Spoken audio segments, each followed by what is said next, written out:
આપણી સત્સંગી યાત્રામાં કર્મનો સિદ્ધાંત, અને આજનો વિષય આપણો છે કર્મ ભોગવવા માટે થઈ અને દેહની જરૂરત પડે.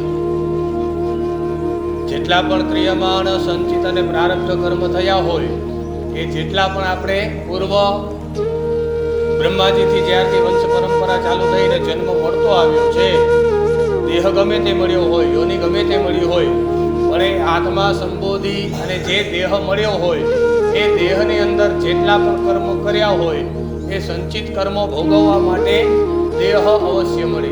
દેહ મળ્યા વગર આપણને કર્મ ભોગવી શકતા નથી. જે પ્રારબ્ધ નિર્માણ થયું છે એ પ્રારબ્ધ ભોગવવા માટે થઈને દેહની જરૂરત પડે. અને માત્ર ને માત્ર આ 84 લક્ષ યોનિ જે કહેવાય છે એની અંદર માત્ર ને માત્ર એક જ દેહ એવો છે કે જે સંચિત કર્મ થયા હોય, જે પ્રારબ્ધ થયું હોય, પ્રારબ્ધની અંદર કંઈક ફેરબદલી કરી શકે, એ જે મનુષ્ય દેહ.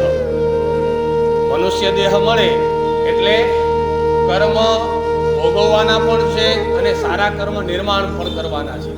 બાકીની જેટલી પણ યોનિઓ મળે છે, બાકીના જેટલા પણ દેહ મળે છે એ પછી પશુ તરીકે મળે, પક્ષી તરીકે મળે, કીટ પતંગ ગમે એ સ્વરૂપે મળતા હોય તો એ માત્ર ને માત્ર કર્મ ભોગવવા માટે મળે છે.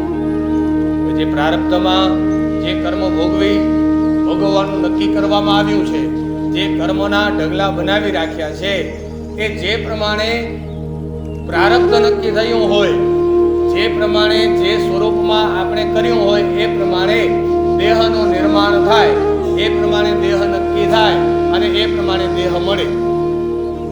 દેહ મળ્યા વગર કર્મ ભોગવવાનો કોઈ જ રસ્તો નથી, કોઈ જ માર્ગ નથી. હવે આપણને વિચાર કરવાનો છે કે મનુષ્ય દેહ મળ્યો છે તો એ કંઈક સારા અને કંઈક ખરાબ કર્મ કરવા અને એ પ્રમાણે પ્રારબ્ધ નક્કી થાય. એટલે પહેલા જે કર્મો કર્યા હશે એ પ્રમાણે આપણને દેહ મળ્યો. જે આપણે ઘણી વખત વાત કરીએ છીએ કે પાપ અને પુણ્ય, પાપ કરવાથી નરક યાતના મળે અને પુણ્ય કરવાથી સ્વર્ગલોક મળે. તો એ પાપ અને પુણ્ય એ પ્રારબ્ધ રૂપી જે કર્મ નક્કી કરેલું હોય, એ કર્મરૂપી પ્રારબ્ધથી જે દેહ નક્કી થયેલો હોય એ જ પ્રમાણે આપણને પાપ અને પુણ્યના ભાગે કરી અને એ દેહની અંદર જ સ્વર્ગ અને નરક યાતના મળે. આપણે કદાચ વિચાર કરીએ કે આ કઈ રીતે મળતું હોય. પહેલા તો મનુષ્ય યોનિની જ વાત કરી લઈએ કે મનુષ્ય દેહની અંદર જ પાપ અને પુણ્ય મળતા હોય, એ સ્વર્ગ અને નરક મળતા હોય. તો પહેલા પણ સામાન્ય રીતે આપણે ચર્ચા કરી છે કે કંઈ જ વિના પ્રયાસે મળતું હોય અને એમને મળતું હોય ત્યારે એ સ્વર્ગલોક સમાન આપણને પ્રાપ્ત થાય તો એ સ્વર્ગ છે. અને બધું હોવા છતાં પણ જો કંઈ ન હોય, એમાં સતત ખૂટતું હોય છતાં પણ અચાનક આપણને જે મળ્યું છે એ જતું રહે તો એ નર્ક સમાન છે. એટલે આપણે એવું વિચારી શકીએ કે જે આપણા સારા કર્મો છે એ સારા કર્મનું પ્રારબ્ધ પૂર્ણ થયું અને ખરાબ કર્મનું પ્રારબ્ધની શરૂઆત થઈ એટલે નરક યાતના સમાન આપણને દુઃખ આવે છે. પછી વાત કરીએ કે મનુષ્ય જન્મ મળ્યો છે એ સારા અને ખરાબ કર્મ કરવાના વિચારથી આપણે કંઈક સારું કરી શકીએ. બાકીના જે બધા અવતાર છે એની અંદર માત્ર ને માત્ર કર્મ ભોગવવાના જ છે, પણ ત્યાં પણ સ્વર્ગ અને નર્ક તો છે જ.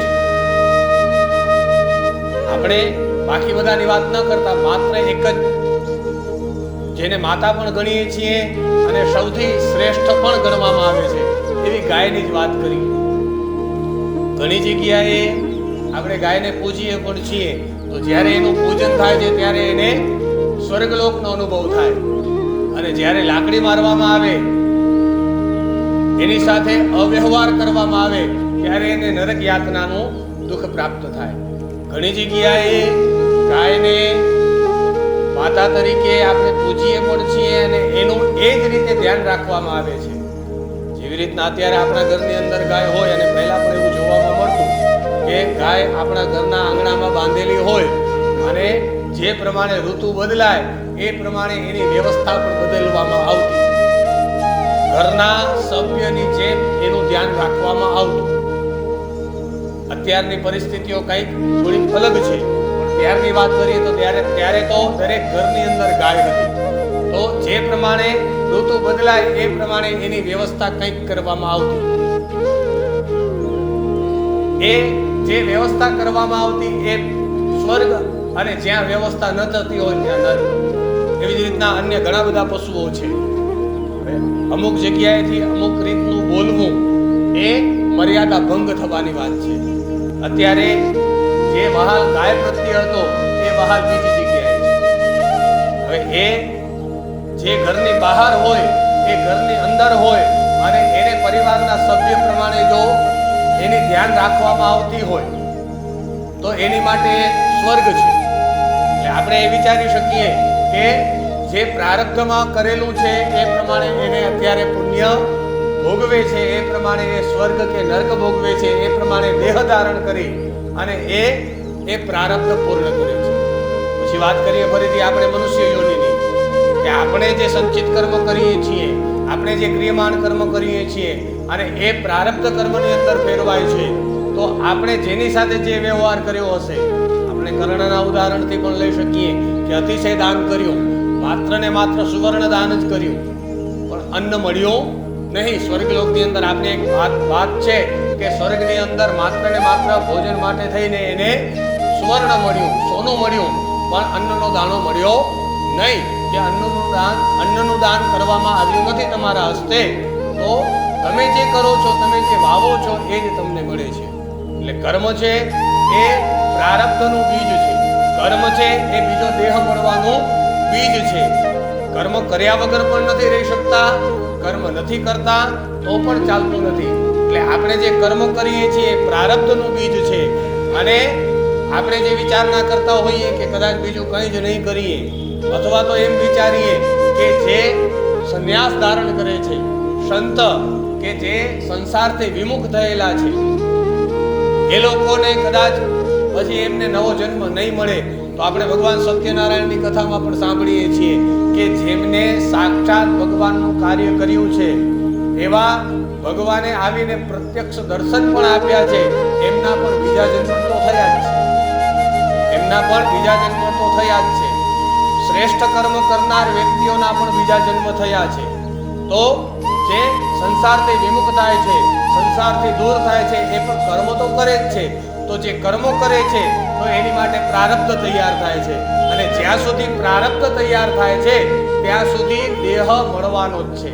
એટલે આપણે એવું વિચારીએ કે કદાચ આપણે સવારથી લઈને સાંજ સુધી શાંતિ કરીને બીજા દિવસે સવાર સુધી હરી હરી હરી કરશું તો આપણને બીજો દેહ નહીં મળે, તો એવું નથી.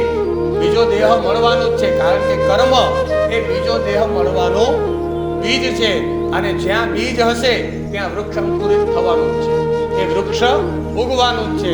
એટલે હા, પણ આપણે કર્મ કેવા કરીએ છીએ એ કર્મ ઉપર આધાર છે કે આપણને બીજો દેહ કેવો મળશે અને આપણા પ્રારબ્ધની અંદર શું નિર્માણ થશે. એ જેવું આપણે કર્મ કરશું એ પ્રમાણે આપણું પ્રારબ્ધ નિર્માણ થાય અને એ જ પ્રમાણે આપણને સુખ દુઃખ કે સ્વર્ગ નર્ક એ આપણને પ્રાપ્ત થવાનું છે. એટલે આપણને દેહ મળ્યા વગર આપણે કર્મ પૂર્ણ કરી શકતા નથી. પણ વાત આવે ક્યાં, તો આપણે આટલું બધું કાર્ય કરીએ છીએ, સત્સંગ કરીએ છીએ, સારું કામ કરીએ છીએ, દાન કરીએ છીએ, જેટલા પણ માધ્યમો છે સત્કાર્ય કરવાના એટલા આપણે બધા જ કરીએ છીએ. પણ આપણે કરીએ છીએ તો સૌથી પહેલી વાત આવે કે સત્વ રજ અને તમ આ ત્રણ પ્રકારના ગુણમાંથી આપણે કયા ગુણથી કરીએ છીએ. એટલે એ પણ ક્રિયમાન કર્મની અંદર આવે કે કર્મનું બીજ ત્યાં રોપાઈ ગયું. પછી વાત આવે કે આટલું બધું કાર્ય કરવા છતાં પણ આવો કોઈક જ વિરલો હોય કે જે સીધે સીધું ભગવાનને પ્રશ્ન કરી શકે કે મારો દોષ શું છે, અથવા તો મારી પાસે કેટલો સમય છે, તો શું કરવું જોઈએ. એવા ખટવાંગ રાજા માત્ર 2 ઘડી એટલે કે 48 મિનિટનો સમય બાકી રહ્યો અને પછી એમણે મોક્ષને પ્રાપ્ત કર્યું. તો આવો વિરલો કોઈક જ હોય કે જેને ખબર હોય કે હવે આટલો સમય બાકી રહ્યો છે. પણ આપણો પ્રશ્ન એ છે કે આટલું બધું આપણે કાર્ય કરીએ છીએ, ભગવાન પ્રત્યે શ્રદ્ધા પણ રાખીએ છીએ, સત્કર્મ પણ કરીએ છીએ, છતાં પણ જો આવી વાત આવતી હોય કે આપણે ક્રિયમાન કર્મ દ્વારા પ્રારબ્ધ નિર્માણ થતું હોય અને ફરીથી આ જન્મ મરણના જે ચક્ર છે એ આપણને મળતા હોય તો આપણને શું કરવું જોઈએ. તો બીજી વાત છે કે મોક્ષ ક્યારે પ્રાપ્ત થાય એ આપણે આવતીકાલે